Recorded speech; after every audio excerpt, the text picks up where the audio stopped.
9 পেয়েছে, 8 পেয়েছে, তারপর তাকে পাশ করানো হয়েছে। নাম ঠিকানা নাই, তারপরেও তাকে পাশ করানো হয়েছে। যাদেরকে ফেল করা হয়েছে তাদের খাতা একটাও নাই, যাদেরকে ফেল করানো হয়েছে নাম রুল কিছুই নেই, তাদেরকে তো ইচ্ছা মতো পাশ করাই দিচ্ছে। আমরা যে বিল করলাম এগুলো, এই অভিযোগগুলা সত্যতা হয়েছে তো? আপনার এর জন্য নিজেকে দায়ী মনে হচ্ছে না কিছুটা হলেও? খুব লজ্জা লাগতেছে। আচ্ছা, এর জন্য পুরো আপনার দপ্তর তো ধরতে গেলে আপনি আপনার দপ্তর সবাই দায়ী মোটামুটি। খুব লজ্জিত স্যার, খুবই লজ্জিত স্যার।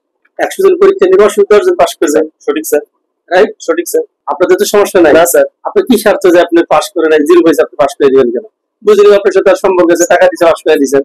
বিআইটি অফিস, গাজীপুর অফিসের একটা বড় একটা অভিযোগ ছিল যে এখানে দালালের মাধ্যম ছাড়া কোনো কাজ হয় না, ঘুষ ছাড়া কোনো কাজ হয় না। এই অভিযোগের ভিত্তিতে দুদক প্রধান কার্যালয়ের নির্দেশে আমরা আজকে একটা দুদক গাজীপুর থেকে অভিযান পরিচালনা করা হয়েছে। সেই অভিযানে আসলে আমরা সকাল থেকে দুদক গাজীপুর থেকে একটা টিম সকাল থেকে ছদ্মবেশে এখানে পরিদর্শন করেছে। 2-3 ঘন্টা দেখার পরে দুপুরের পরে আমরা মূলত সরজমিনে তাদের প্রকাশ্যে আসার পর যে দেখি যে আসলে ঘুষ লেনদেনের তো কোনো প্রমাণ থাকে না, কে কাকে দিচ্ছে বা দালাল ধরা সম্ভব না। আমরা যে গত 2 মাসে প্রায় 30টার মতো পরীক্ষা হয়েছে। ক্লিক ফ্যানের অ্যারোডাইনামিক ডিজাইনের aluminium blade O double shielded বল বেয়ারিং বাতাস ছড়ায় পুরো ঘর জুড়ে। ক্লিক ফ্যান তারা পরীক্ষা দিয়েছে, সেই খাতাগুলো আমরা দেখলাম, রেজাল্ট শিট দেখলে এখানে বিশাল বড় একটা দুর্নীতি।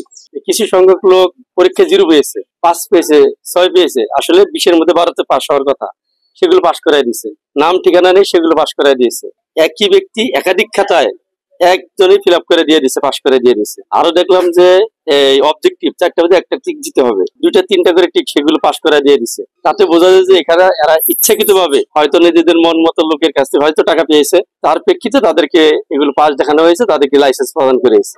এটা এখানকার যে সহকারী পরিচালক আছে, উনি পরিদর্শক, লাইসেন্স পরিদর্শক উনি আছে, ওনারা কোনো উত্তর দিতে পারে নাই। ওনারা স্বীকার করতে বাধ্য হয়েছে যে এই কাজগুলো ভুল হয়েছে, এমনকি সঠিক হয় নাই। আর আমরা এখানে এগুলো আজকে যাচাই করে দেখলাম, কাগজপত্র ফটোকপি নিয়ে যাবো, এগুলো উপযুক্ত ব্যবস্থার বা আইনের আওতায় আনার সুপারিশ করে আমরা কমিশনের প্রতিবেদন দাখিল করবো।